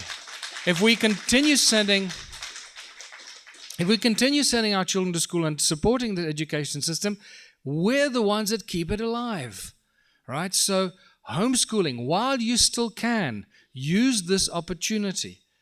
Don't look back 5 years from now and say, shit, I should have listened to the guy, And now it's too late, because our children need to be the guardians and the custodians of the truth and knowledge 5 to 10 years from now. They need to be the ones that step into these shoes of the global conscious movement and start to take control and protect the knowledge and sharing of truth and the continuation of the teaching of the skills for life, rather than propagating learning out of a textbook. That's the trap here that's going on. Very few kids will ever get out of the money trap or the student loans, and very few of them will ever get a job. That is the truth behind what's going on here. So now let's move on. And that all fits into where we're going and what the solutions are. I'm just giving you one tiny little speck of what the true solutions are. We're getting to the good stuff still. We're still dealing with a little bit of the problems. Hopefully not too much of the doom and gloom. It's just recognizing what is holding us back. Once we recognize it's holding us back, it's very easy to get rid of what's holding us back and head straight down the highway to prosperity. We're all right there on the fringes of the highway, but we don't, because we're blindfolded, we don't know which way to go. Which way is the highway? Is it left or to the right? And how many meters to the left? Right, you know what I'm getting at, sir. Our countries are corporations listed on the Securities Exchange. Just to prove to you what I'm saying, here's this is an Edgar search for the U.S. Securities Exchange.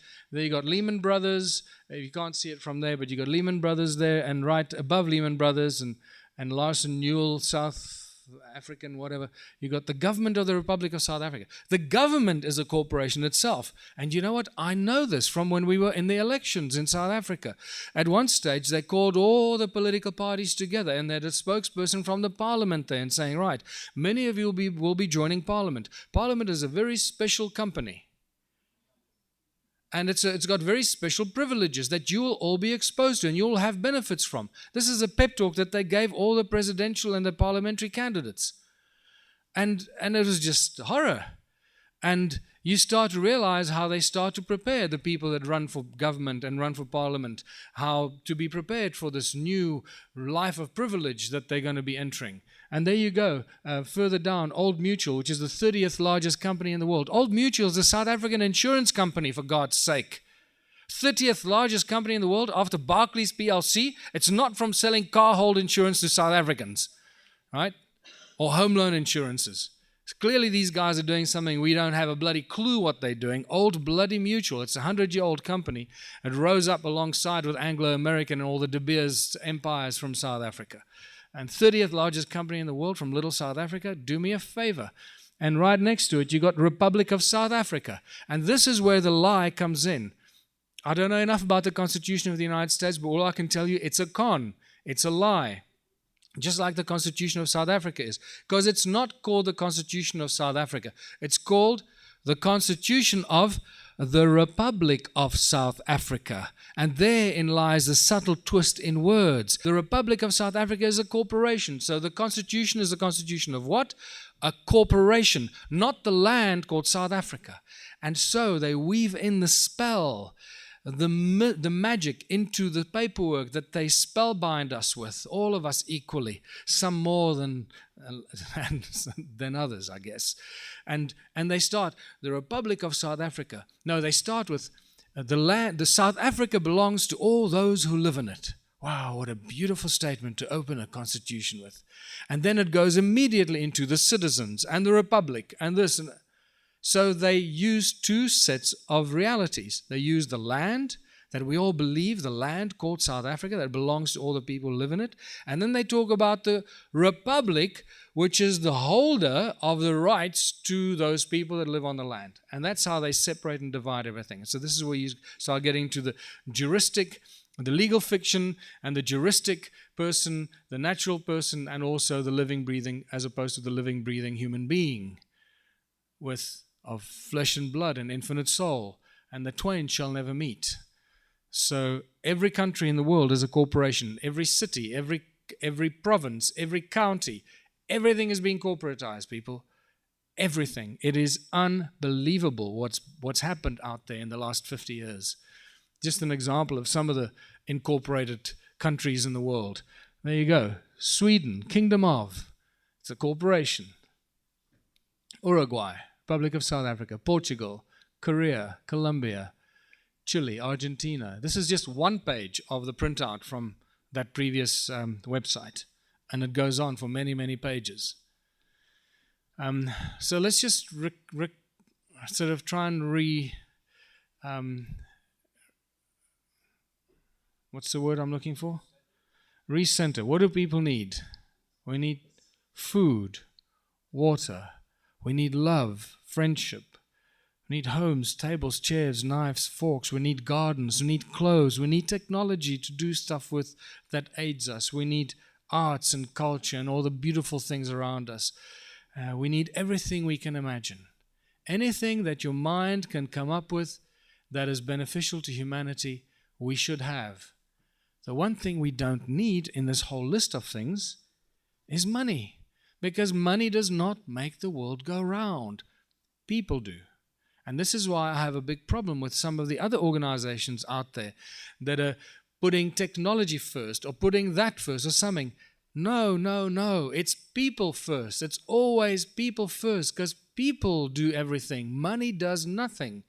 People create the technology. People grow the food. People build the bridges and build the rockets. People first. Everything comes after that. And this is the critical thing we need to start reintroducing into the way we think.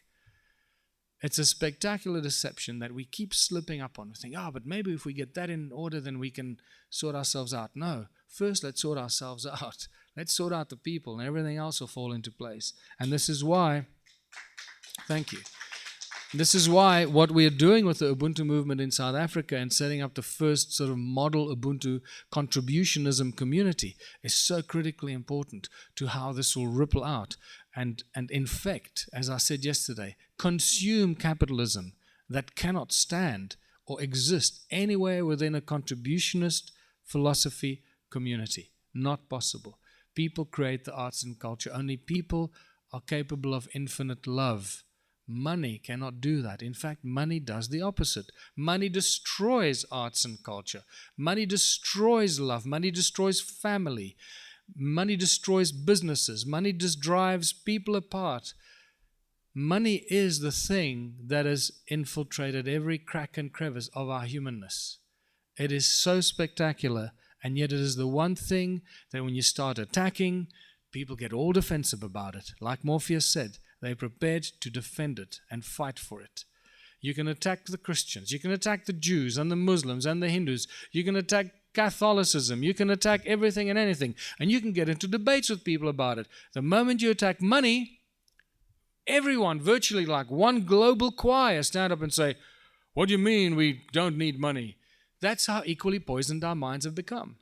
Equally poisoned, so much so that after 10 years of being on this journey, imagining and creating a philosophy around a world without money, I've seen how people think. When I start a communication with somebody, I can tell based on the questions or the statements that people make at what level they've plugged into this philosophy. It is amazing. And I can almost predict, I don't say I can, but I can almost predict what they're going to say next or what argument they're going to throw out next. Why? Because I've heard it thousands and thousands of times. It's like a bloody machine. We've been coded and programmed equally. And it depends what machine you're on, you know. It's like being on a channel. You know that on CNN this is going to be on at this hour, and you switch it on. There it is. Same kind of programming. Money is the obstacle to all progress. And it's the absolute tool control. The obstacle to all progress. Think about it. Everything you've ever tried to do in your life, whether you try to fix your car or get a new bicycle or build a bathroom onto your house or paint your roof or fix this or whatever, money always gets in the way. money and bankers have become the obstacles to adding value to our communities. I could go to a bank and say, I've come here for a loan for a bakery. Our village desperately needs a bakery, and I'm the baker. And the banker says, "Wow, Michael, yes, I know you're the best baker in our village. Fantastic, and I think a bakery sounds fantastic. So let's look at your papers. Do you have financial documents for your bakery?" Before you even can start, you first need to produce financial documents. This is already a first level of barrier. If you don't have financial documents, you can't even talk about the bakery. How insane is that? And then they will look through say, we desperately need a bakery in our town, and say, Michael, we know that you're the best baker in town, and everybody loves your bread, and they would love your bread, but unfortunately, I can't give you the money because your financial models are not financially viable. And this is how money destroys everything in our society and our communities. It is the barrier and the hurdle to even enter the society. So it's the hurdle to all progress, the obstacle to all progress. So there is only one way out. We have to find a new system. We cannot continue in the system. And Albert Einstein made it very clear that you cannot solve the problems using the same mindset or philosophy that created the problems. You have to completely change your mind and come with a completely different philosophy to solve the problems. And insanity, he just defines insanity as expecting different results, repeating the same experiment over and over and over again and expecting different results. That's what Einstein refers to as insanity. I think that's a very great analogy of what we're doing here for at least the last 6,000 years. We're on this money wheel, the hamster money wheel, and it just gets worse and worse and worse, and we keep thinking we're going to solve the problems. And every year some new whiz-kid a-hole economist from Harvard or Yale gets put onto CNN and says, this guy knows about economy. He's studied this for 15 years at Harvard. He's going to solve our problems with money. No, that's not going to happen. And that's just perpetuating this bloody misery. How do we solve the problem? By changing the system completely. Something that has never been done in our known human history. Remove the money. Only way you're going to solve this problem. Get rid of the problem. There is no other way. And the moment you do that, everything that you hope for in life, everything that you've ever dreamt of in life, becomes a distinct possibility and a very, very close reality. And this is how simple it is. I call it contributionism. Ancient African wisdom calls it Ubuntu. And it's a very simple philosophy of people working together towards the greatest benefit of everyone else in the community, not for the benefit of a few at the expense of everyone else. That's been the problem for so long.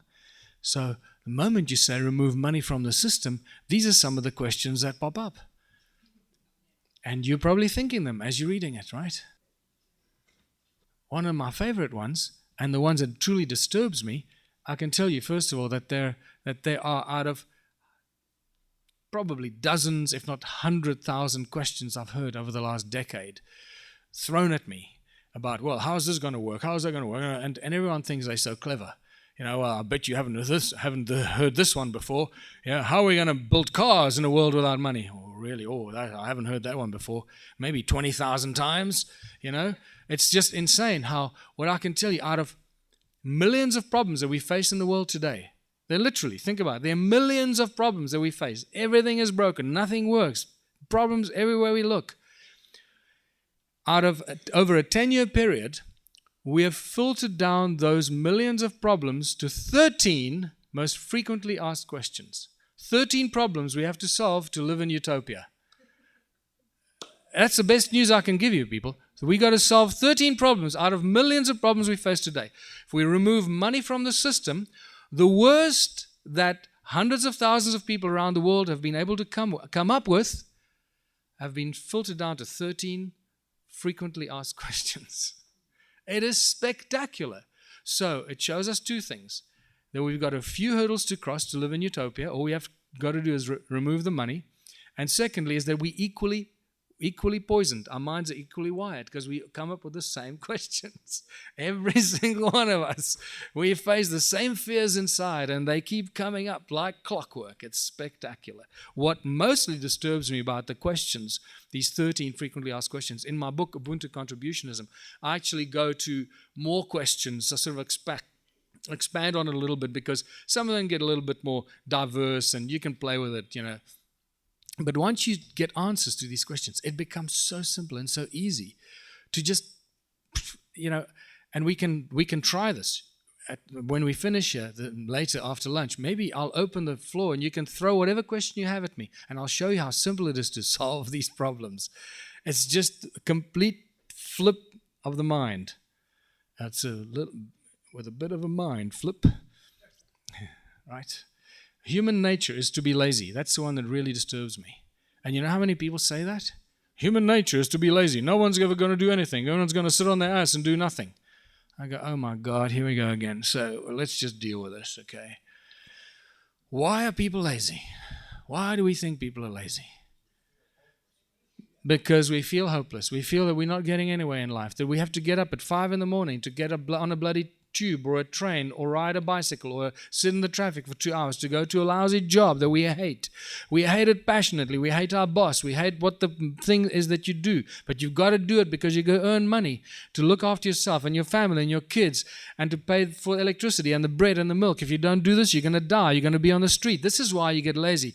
If you're on your own and you don't have to worry about a family, you can sit on your ass and you can survive on a few bucks a day, you get called a washout of society. Oh, that lazy asshole over there, he does nothing. You're no good to society. Go get a job, become a proper member of society. Well, why would I want to get a lousy job that I hate to do when I'm the next Albert Einstein or the next Michelangelo and I've got to go and, serve tables or wash the toilets or park cars or do something so ridiculous that it has no benefit to society, only a benefit to keep up the economic prison that we're in. And this is why people are lazy, because they're dying to express their God-given talents, and society tells them that they can't do that. You can't do this. You can't do that. You can't forget about doing that. You better do this. If you don't do this, you're a lazy a-hole. And this is why we think people are lazy inherently. But actually, the biggest problem I have with that statement is, how dare we pass a value judgment on humanity from the current slave status that we're in, where we're all trapped in our prison minds, where we're all slaves, we're equally poisoned and enslaved, and we dare to make a value judgment on human nature? We don't have a bloody idea what human nature is. We haven't evaluated, we haven't thought about it. How dare we try and make a statement about what human nature is? I'll tell you what I believe human nature is. It's very simple. If we are the infinite fractals of the divine creation, our first and most instant human nature is to create. We are infinite fractals of the great creation, and therefore we are creators. We are ferocious creators. That's all we want to do. From the first breath we take, children start to do things. They start to be creative and inventive. They make noises with their mouths and blow bubbles and play with their hands and fingers. They create things. They draw pictures. And eventually, until they create things, until they go to school and they say, you can't do that anymore.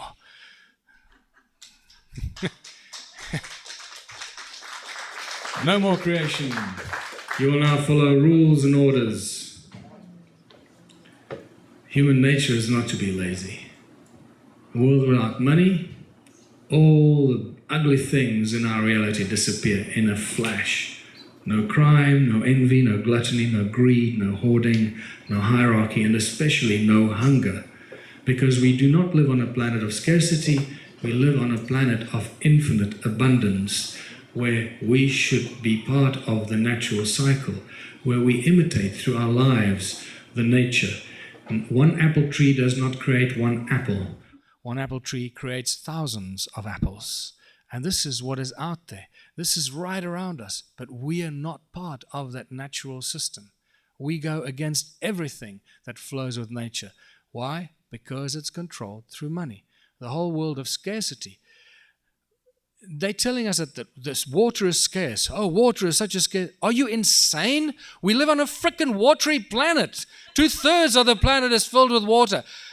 Can you see the fear-mongering that and everyone is, more and more people, you hear, oh, water is so scarce, we have no water. Shut up. Don't say that. There's so much frickin' water, we can export it to all our neighboring planets. And we can actually make water if we start to understand alchemy. It is part of the fear-mongering system. What is happening is they're making pure water and drinkable water more and more scarce through the disgusting mining and industry that we practice with petroleum and so forth. Yeah, they're making sure that they poison our groundwater so they can take control of the pure drinking water. And this is what they're calling, oh, water is very scarce. But water is not scarce. We can reverse the poisoned water in a flash. We've got the technology. The scientists know how to reverse radioactive fallout. We can pure water, any kind of water, anywhere in a flash. All we got to do is remove the money. Oh, but there's not enough money to purify the water. How are we going to drink? Where are we going to get the money to purify the water? Oh my God, we need to work harder. More people need to work. We need to build more purifying machines. This money trap just gets involved and destroys everything. There are 5 points, what I call the 5-point mantra in a contributionist system, and it flies in the face of everything we've been told because it works on a very simple basis. No money, no barter, no trade, no value attached to anything greater than anything else, because each and every one of our contributions should always be seen as equally valuable. Otherwise, there's already a distortion and creating a hierarchical structure of control. And this is part of the problem. Oh, but everything has got value. No! It's only got value because the current capitalistic system we find ourselves in. If you remove money from the system, nothing has value. Everything is equally valuable. Whether you're cleaning the streets, or whether you're building houses, your time, you're spending X amount of hours doing what you're doing. And it gets beautifully distributed if everybody participates. Where everyone contributes their God-given talents or acquired skills for the greatest benefit of all in their community. It's a very simple philosophy. It is so simple that we cannot screw it up. Why can I make such a statement? Because it's a self-correcting system. And I've seen this, as I said, hundreds of thousands of questions. No matter what problem you inject into this system, it always corrects itself for the best outcome of everyone in the community. That's how simple and how beautiful it is. It is quite spectacular. The more I work with this, the more awestruck I become. It's not my system. I just happen to tap into it and download it from somewhere so that I can share it. And the more I work with it, the more obvious and simple it is to find solutions to the problems we face by using these very simple principles. How do we get there? Step by step. How much time have we got? Still got a bit of time? Step by step. We can't get there by sitting on our asses, right? We got to do something. We've got to be the ones that take the action. So we got to take the first step. And I believe that the first steps are going to happen through cooperation and not competition. And I've been yakking on about this since yesterday. This is part of the problem. Competition is the worst thing that could have ever happened to humanity. Cooperation, constructive cooperation to create abundance, where scientists work together towards the best solution in everything, in technology, in science, in transport, in energy, and those solutions are shared with everyone. Here's a simple example. If we as the people of the United States wanted to create a new telecommunication system, we don't need to create it, it exists. And if we have to maybe set up a parallel system to AT&T, those scientists out there know we can have it up and running within a week probably, because it's that simple once you know how it works. So once the people each contribute $10 each in the United States to set up this new alternative telecommunication system, once it's up, then it's there for everyone to use. Why are we going to charge each other for it, right? So we've built ourselves a telecommunication system for the people, by the people, and we're going to use it until we need to fix it. And that's just a very simple example of how we can create something that everyone can benefit from. But I'm jumping the gun a little bit, because remember, competition destroys everything. It destroys the spreading of knowledge, of information. It creates hierarchical structure. It is a corporate structure. And we're moving away from that. We're moving into a human structure, not a corporate structure, driven by people, not driven by corporations. It's important to recognize that transition from a moneyless society, from a money-driven society, and a greed-driven society, and a consumerist society where we consume things like ferocious beasts, that can't happen without the use of money. We're going to have to use money to set up the systems so we don't need the money in future. And this is a very important thing. Some people keep writing me, rude emails saying, you're not practicing what you preach. Why don't you live without money? And show us, okay, you're not getting the point here, brother. Okay, we can't go from zero to hero. It's going to have to happen in several incremental steps. But because it's going to take a few steps to get there, and I don't know how many steps that is, it doesn't mean it's going to take a long time. Because once we start on that path and we get through the first step, that you can imagine what's going to happen. Once we get through the first sort of step on this road to contributionism, world without money, once people start seeing things falling into place and it's working, the next step is going to be a little bit easier than the first step. And then the next step is going to be 50% or 100% easier than the previous step. And so it grows. It's an exponential curve in going into making it easier towards getting there as we go, step by step. Use money itself to free ourselves from money. The other important thing is it's not easy to transform New York or Los Angeles or Tokyo into contributionist communities. It's not going to work. So we have to do it in small towns and villages. It's a lot easier to unite a small number of people in small towns to agree on things and decide to move together in this direction. And therein lies the beautiful, spectacular explanation. And I think I'm going to take you through the story and then let's break for lunch, because this is going to really hopefully sink in over lunch, and when we come back we can go through questions and hypothetical things and whatever, because I know that many of you will have many of those. So, and we can also deal with the elections in South Africa, and I'll show you some videos from that. So I truly believe that small towns and villages, what I propose in the Ubuntu philosophy is we create a council of elders. First of all, you've got to unite the community and make the people speak with one voice on behalf of the community. Because at the moment, we speak as individuals at the municipality, at the town council, that speak as a unit. So you're in the minority. You have no power. You've got no ground to stand on. But if suddenly you have a council of elders, and once again we go into ancient philosophy, council of elders is built 12 on the principles of sacred geometry, 12 around 1. So the people of the town appoint the council of elders, who are not politicians, not businessmen. They are most trusted individuals that everyone has respect and trust for in the community. It could be your granny, your uncle, your grandpa, or whatever, not politicians or businessmen.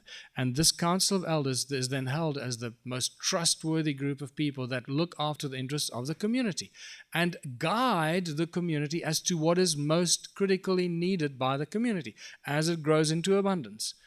Now, once you've got the council of elders, you can start doing a lot of stuff. Create a trust account for the community, which you start using for that community itself. But I might be jumping too far now. One of the first most important things is that you start creating community projects, whether it's growing food, alternative electricity, whether it's recycling the rubbish dump. Now, every community and different countries have different needs. I'm speaking from a position where my town has got 80% unemployment, and yet the people still survive. So I've based this philosophy on the town that I live in and how we're going to fix and apply this model in my community. So I'm going to share with you what we're busy doing, how we've already started doing this in my community, and every one of you, whatever community you come from, find a small town or a village and go there and see what the needs are and start applying the same philosophy in that little community. And you see how easily applicable this becomes. So in our town, we got a huge problem because there are people unemployed. People have no food to eat. There are lots of AIDS orphans, young mothers with HIV, with HIV kids. We got people that wander the streets that don't have food, and so they steal things because they go and sell it to buy a loaf of bread. So first thing we need to do is we need to create a food kitchen to feed the homeless, the hungry, those that just can't afford food, the orphans and so forth. How do you get the food kitchen to work? By recycling the rubbish dump. At the moment, they're polluting our mountain, beautiful mountain. They're dumping all the rubbish there. All we need to do is recycle the rubbish dump and have enough money to buy the food to supply everyone with one good meal a day. What have we done? The moment we've done that, we've gained the confidence of the people. Once you gain the confidence of the people, which they've lost completely, you know that. The people have no confidence in the leaders anymore. So the moment you come and you regain the confidence of the people by providing them with at least one good meal a day, the crime drops, people start following what you're doing and trusting that your guidance is worthy and following your direction. How do we but you can't just get the people to come get one meal a day, because that's creating a culture of dependency. So we've got to have alternative community projects in which they go and work. These community projects can't cost a lot of money to start, because then we got to go find funding first, right? So now you've got people that are being fed. One of the community projects we're thinking of starting, or not thinking, that we've already started laying the foundations for, is a seedling nursery and a plant nursery. And that every day, we have a bunch of children from the school and people that need food come and they plant some seeds, and they look after the seeds they planted the day before. If we've got 200 or 300 people a day coming to plant seeds and looking after the nursery, can you imagine what an incredibly huge seedling factory we're going to create? We're going to get thousands of seedlings a day. That does what? Brings in revenue from selling the seedlings to the outer passers-by in the community. Now we get money coming in from the community projects that buys the food.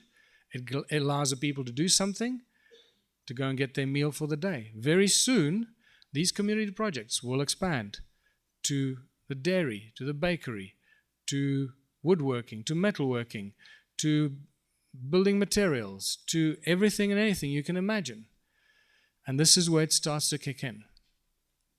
One of the fundamental things we need to provide is an alternative source of electricity. This is really the foundation that I'm looking for in our community. How that's going to work in the USA or Canada and Germany, I don't know. It's probably going to be very different.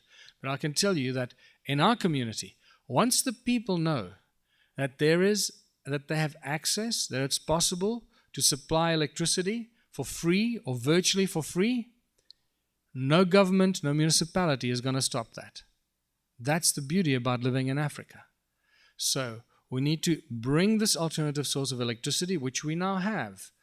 We have found it. We are in the process of implementing it. Now, imagine we've got this alternative source of electricity. You use the electricity for which people get free electricity in return for what? You leverage it for them working for 3 hours a week in one of the community projects. The electricity provides the power that drives all these little community projects. From the dairy, you're always going to need power and electricity. Now you've got it, you leverage against the people. 3 hours a week. Now, this is where the magic happens. In a community of 1,000 people. By the way, which of you will say no to unlimited, uncapped electricity for working for 3 hours a week in one of the community projects? Is there anyone that's going to have a problem with this? No one will ever have a problem with this. Once you got 1,000 people working at 3 hours a week, it's 3,000 hours a week of community projects. Can you see the abundance that will be created virtually instantly? There will be too much bread, too much milk, too much butter, too many bridges, too many free energy devices, too many shoes, too many pots and pans. There'll be too much stuff already. Too many soccer fields, too many cricket fields, too many American football fields in Africa, which is a mysterious thing, but no. But so this is the magic that happens here. The moment you get the people to the level of consciousness, a cooperation to work together for 3 hours a week, which in my mind is not a big stretch. And I'm saying this because we've started this in my town already. And we're seeing very few levels of resistance. I didn't say it was going to be easy. I said we have to start walking this path. And we have to be resilient and keep our eyes focused on the outcome. 3,000 hours a week, too much stuff. What do we do with all this too much stuff? The whole contributionism model is based on we create 3 times as much stuff as we need to consume. That is the magic secret. It's not a self-sustained community. It's a community of abundance. And therein lies the problem why none of the other self-sustained communities that are in existence in the world today have made an impact on the world. This model makes an impact because once you've consumed the 1/3 that you created for your own community, the other 2/3 get made available to the communities around you. The milk, the bread, the butter, the car washing, the whatever it is you're doing for a fraction of the cost that your neighboring communities can access it for. What happens next? All the people in the neighboring communities start coming to you to buy their bread and milk and butter and meat and cheese and door frames and window frames and everything and anything that your community is doing in the community projects. Remember, you're doing it virtually for free because everyone's contributing their time. So you can make it available for a fraction of the cost. What happens? Your community gets very, very wealthy. So your immediate benefit is from gaining huge amounts of money into the community trust fund, with which you can do what? Build more community projects that create more stuff for people virtually for free. And you've got the energy to do it with because you've got the alternative source of electricity. What you've done in that split second, in that moment, is you've destroyed the capitalistic model of all your surrounding communities. They're not going to survive for very long once they start coming to you to get all their stuff. It's all going to collapse. So this is why I say with absolute belief, beyond any doubt, that contributionism devours capitalism. It destroys the model around the source of this contributionist philosophy. And it's there that I think we should take a break and go and have lunch so you can think about this.